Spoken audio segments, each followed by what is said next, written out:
சுதந்திரம் அடைகிறது, நாடு விடுதலை அடைகிறது. வெள்ளக்காரனை விரட்டி விட்டுட்டு நம்முடைய தியாகத்தினால், நம்முடைய உழைப்பினால், நம்முடைய அர்ப்பணிப்பினால் நம்ம ஒரு சுதந்திர இந்தியாவை உருவாக்குகிறோம். நம்ம பங்கு தான் அது அதிகம்.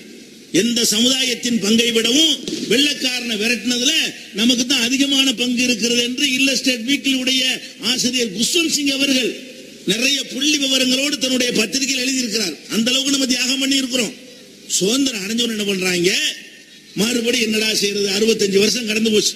885 போட்ட வழக்கு 64 வருஷம் ஓடி போச்சு. 64 வருஷத்துக்கு பிறகு 1949 என்ன பண்றாங்கன்னா, ஒரு டிசம்பர் மாதம் 22ஆம் தேதி வருஷம் 1949 டிசம்பர் மாசம் 22ஆம் தேதி ராத்திரியில இரவோடு இரவாக பள்ளி வாசல் பூட்டை உடைத்துக் கொண்டு பாபர் மசூதியில இஷா தொழுது விட்டு மக்கள் எல்லாம் போய்விட்டார்கள்.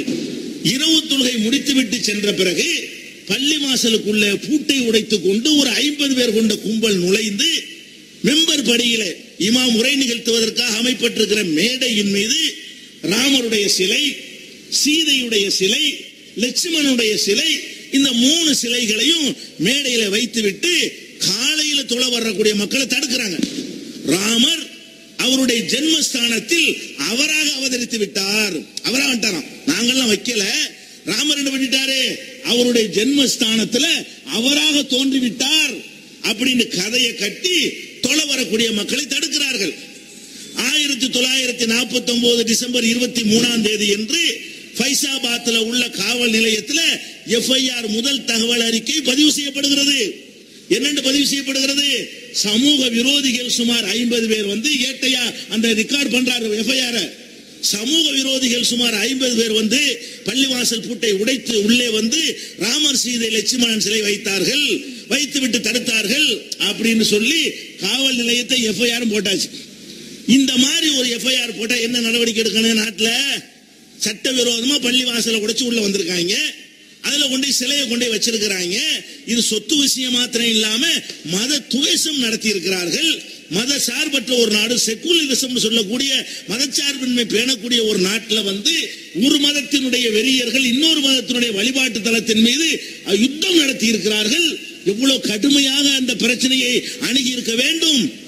எஃப்ஐஆர் போட்டு என்ன பண்ணிவிட்டார்கள் கேட்டா, நீனும் போவாத நீனும் போவாத, ஆர்டிஓ விசாரணைக்கு போட்டாச்சு. எதுக்கு ஆர்டிஓ? நம்ம வீட்டு இடத்தை எவனாவது ஆக்கிரமிச்சுட்டாண்டா அதுக்கு பேர் ஆர்டிஓவா? இதுக்கு ஆர்டிஓ வர்றாரு? பிரச்சனை ஒரு சமூகத்துக்குள் பிரச்சனை வறுமையானால் ஆர்டிஓ போடுவாங்க. ஒரே சமூகம், ஒரே கட்சி, அவங்களுக்குள்ள 2 பிரிவு ஆயிட்டாங்கன்னா எனக்கா உனக்கான்னு சண்டை வந்துச்சுன்னு சொன்னா ஒரு ஆர்டிஓ போட்டு விசாரிக்கலாம். சமூகம் வேற, மதம் வேற, இனம் வேற, எல்லாமே வேற. இவங்களுக்குள்ள சொத்து பிரச்சனை வர வாய்ப்பு இருக்கிறதா? அப்ப அத்துமீறல் இது. இதுக்கெல்லாம் ஆர்டிஓ போட முடியாது. அன்னைக்கு என்ன பண்றாங்க, ஆர்டிஓ விசாரணைன்னு உத்தரவு போடுறாங்க.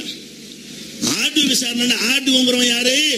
ஆர்டிஓங்கிறவன் இந்த மாதிரி பிரச்சனைகளை அவர்கள் கொடுத்தார்களே, ஒப்படைத்தார்களே, ஆனால் நீதிபதி அந்தஸ்துக்கு வந்துடுறான். ஆர்டிஓட அந்தஸ்து என்ன? சாதாரணமா ஆபீஸ்ல இருக்கும், வருவாய்த்துறையில இருக்கும்போது கலெக்டரை கீழே இருக்கக்கூடிய ஒரு பணியாளர் அவரு.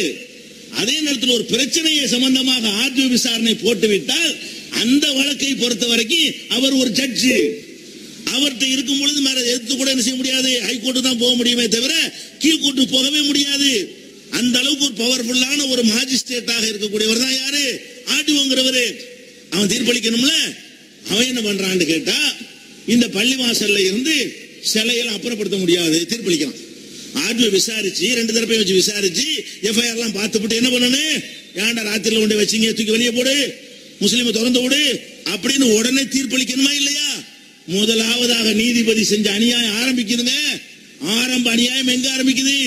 1949 அந்த காவி சிந்தனை படைத்த KK நையார்னு சொல்லக்கூடிய ஒரு மாஜிஸ்ட்ரேட்டாக இருந்த ஆர்டிஓ தீர்ப்பளிக்கிறான். என்ன சொல்றான், அது வந்து திறக்க முடியாது, முஸ்லிம்களுக்கு திறந்து விட முடியாது, வச்ச சிலை வச்சதுதான் அப்படின்னு சொல்லிட்டு அதை ஒரு நிலுவையில் அமைச்சு விட்டுறாங்க.